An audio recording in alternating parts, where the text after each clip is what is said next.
Hello everybody, VG Time back again with the Towa deck profile that I promised. This is updated with the units and warrior cards, and I just want to show you where I'm at so far.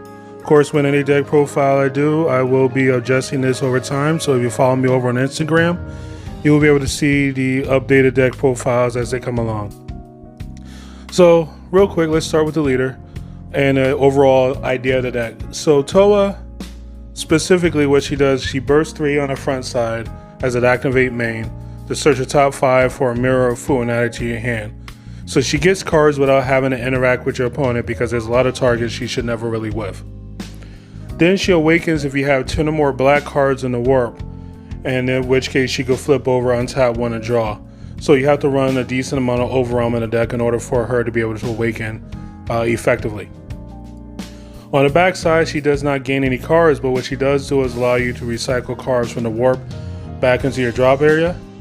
That's important because of a newer addition to the deck, which is not even a scratch, which I'll get into a little later. And then she has an activate battle where you can pay 1, discard a card, and remove a keyword skill from one of your opponent's battle cards. That ability right there will save your life, so always try to keep at least 1 energy up when dealing with your opponent. So let's get into the battle cards. Play 3 copies of Dark Power Black Mass Saiyan. This is kind of a catch-all floodgate. A lot of decks play things without keyword skills with 15k power or less, and you want to punish them for it. If they do that, they have to discard 2 cards from their hand, which is very powerful. Vegeta Time Regulator. This is a mainstay to the deck. It is not as popular as it once was. A lot of people are removing it from their lists. I'm keeping it in there simply because you want to make sure cards are where they're supposed to be. A lot of times you might mill like multiple mirrors and overwhelm them, and then it makes one of your key plays kind of sketch. Vegeta Time Regulators could put those back into the deck. He's also capable of putting back super combos, and depending on the situation, which is searching and whatnot, you can shuffle and possibly draw them again. Main card, Relentless Destruction Mirror. This is your turn 1 play and hopefully even your turn 2 play. This guy right here overwhelms 3 cards for free to make your opponent discard a card. This is very powerful, especially since Towa is kind of a deck that is odd in most Dragon Ball, at least to me is odd in comparison to most Dragon Ball decks, as I prefer to play this deck going second. And it has to do with card count and economy. Usually your opponent on their first turn is going to end their turn with either 5 or 4 cards in hand, and the ability to just be able to go overwhelm, go down a card.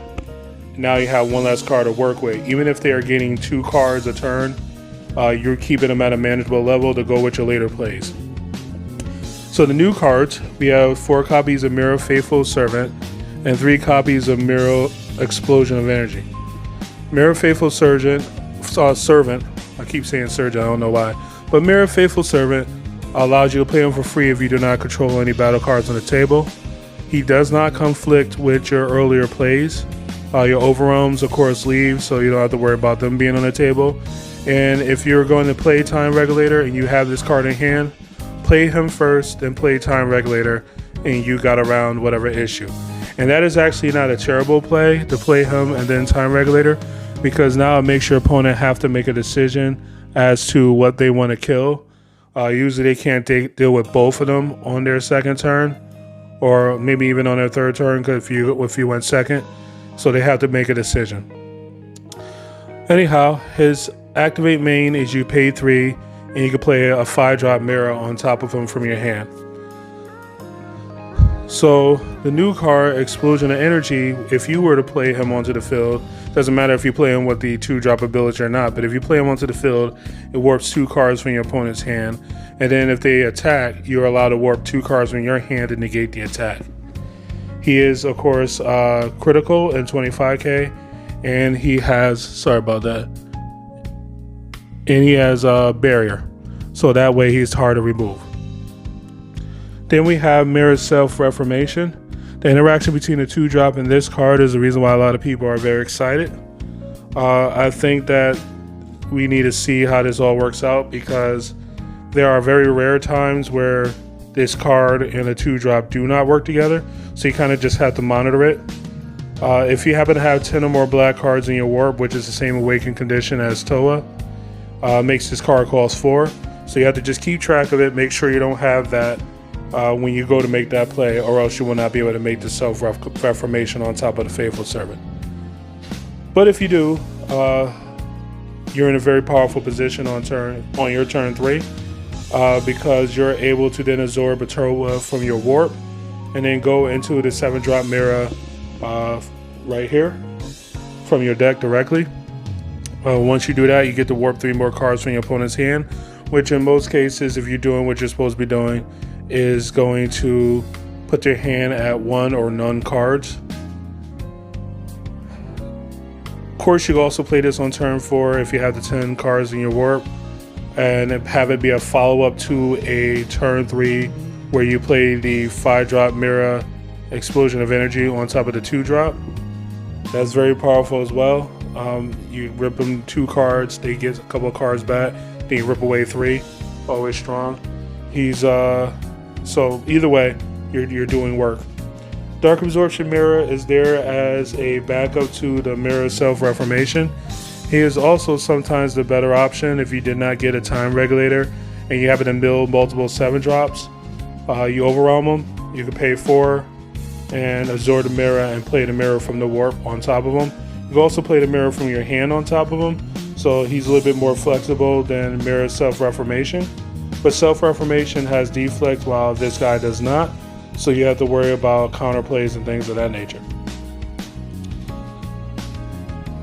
A lot of times you use them as a bait for the Mirror Self-Reformation on 4. You overwhelm him. If they do use the energy to deal with him, then cool, you just pay 4, make the rest Self-Reformation and do the same play. If they do not use any energy to deal with them, then you just pay 4, you go straight to Mirror Creator Absorb, and you're doing perfectly fine.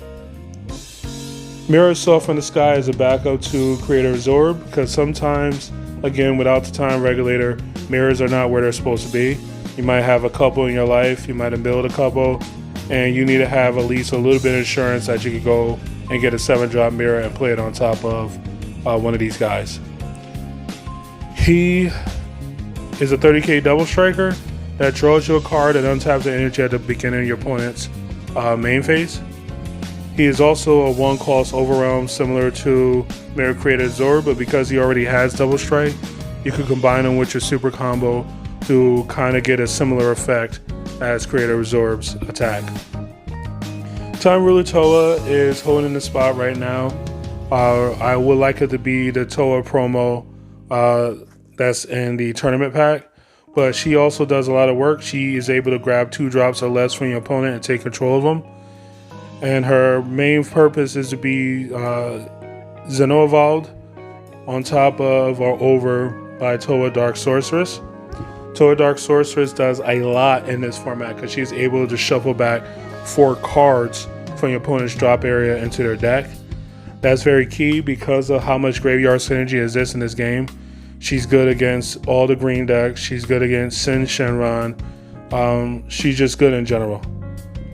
Then we have, for our food target, Dimensional Banisher Fu to be able to warp any threat that doesn't have barrier.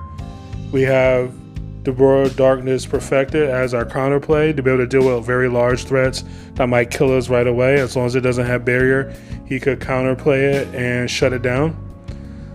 We play mono black, so of course we're playing the Bibbidi Super Combo. It's the best option. And then for our negate, we are playing Not Even a Scratch. It has an alternate ability as an activate main to be able to pay 1, send it to your warp, and draw a card. As I mentioned, Towa does not get cards on the backside, so her ability to put 3 of these guys back or multiple of these cards back, and then put multiple cards back, including this, and to be able to use your energy to get extra cards is very key once you get to her backside. So hopefully you guys enjoy this deck profile. I'll see you again later with another one, and it's VG Time signing out.